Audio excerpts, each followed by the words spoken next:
All right, I want to talk about the anatomy of this Stroop experiment. So we have four major components in the flow. Okay. The first is the instructions, the last is the thank you. The middle is the trial routine and the trial loop. That's the fourth component. Let's look at the instruct routine or component and see what it's made of.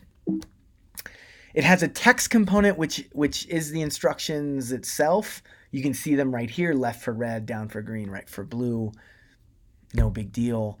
It has a name called instruction text. It has a start time at 0, the duration. If you want it only to flash for like 5 seconds, you put 5 seconds up here. No big deal. The color, this is RGB color, but we saw before we can do other different types of color. We can use names and that sort of thing, but RGB is fun too.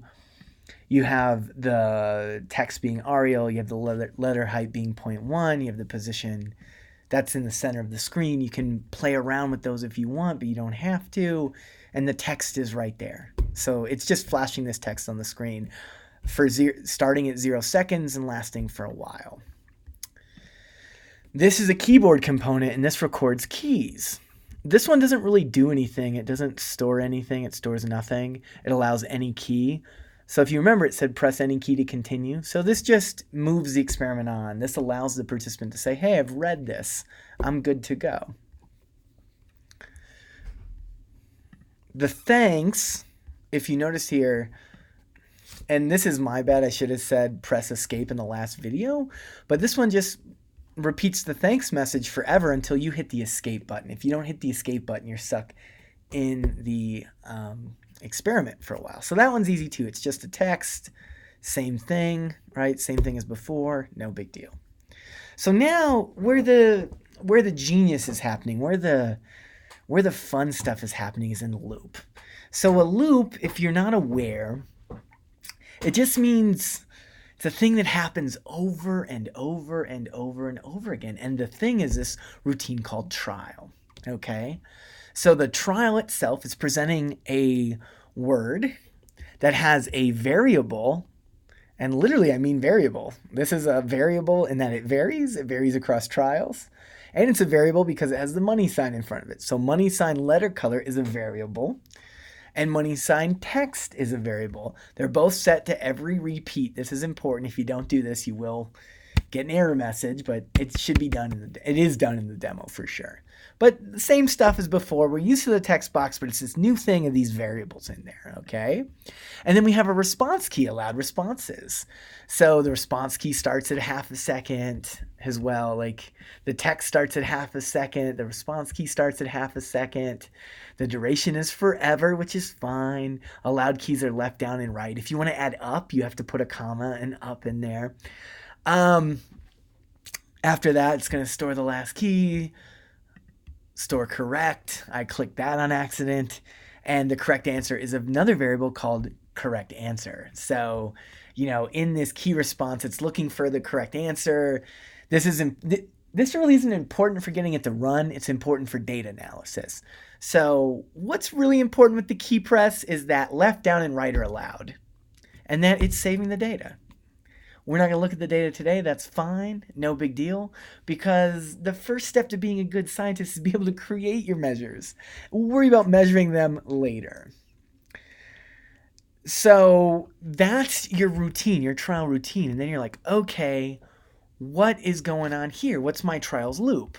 Your number of repetitions, the number of times you're just going to repeat the objects in the trial types.xls file. This trial types.xls file has all our variables in it that I talked about a second ago. So this is why it's important to know where you put your Stroop program, because we got to go there, and we can't go there through Psychopy. We got to go there through our Finder, and mine is on the desktop, like I said. So go to my desktop, Psychopy demos, my Stroop demo, right, and my trial types.xls. Now, I've been messing around with this just for fun. The one thing that you'll learn about me is sometimes I just get a little messy. I'm a little messy. If you come to my office, it's a little messy.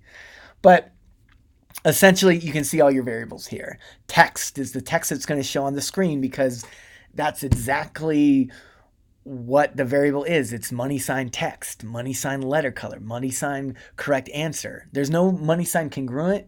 Congruent is important for us to know. This is putting it in the data file. So congruent just means the color word is presented in the hue, the same visual that the word is. Now that didn't make any sense. So it just means blue presented in the blue color. That's all it means. Sorry about that.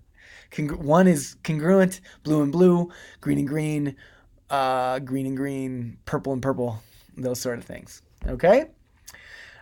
Outside of that, you can change this up, and that's going to be your task. If you want to add another color, let's say brown, or choose whatever color you want. I don't care. Pink, fuchsia probably won't work. But, you can see what'll work. Aqua, I don't know. Maybe it'll work. Maybe it won't. If you get an error message, you'll know why. But yellow, if you want no one to be able to see it. Add a new color to there. Add a, yellow in the color blue, yellow and blue, or whatever you want to add, and add a new button up, okay? So you just have to type the word up in there if you want to do that eventually, but this is how you play around with it. And then if you put up here, you got to put up in the key area, in the keyboard area for allowed keys. And you're going to miss that. And that's the part of learning coding. All right. So essentially anything we change here is going to show up on our program, right? So let's say Brian in red, Brian in I just want you to have fun, so I'm just gonna have fun right now. Brian in blue, in red, in pink. Well, let's see if aqua works. Let's see what happens there. No, I'm not gonna do that. I'm not gonna risk crashing this program, redoing this video. Pink. Let's see if pink works. Okay, and the correct answer is gonna be up, up, up. Right, file like this, save, close it out. Right, I'm going back to my Psychopy program. I'm clicking OK here. And here I'm going to add up because it makes sense to add up. Okay? So I've made some changes to the file. I've saved them. I closed it out. I made one little change. I added one extra button up. And, let's add X too for I don't know.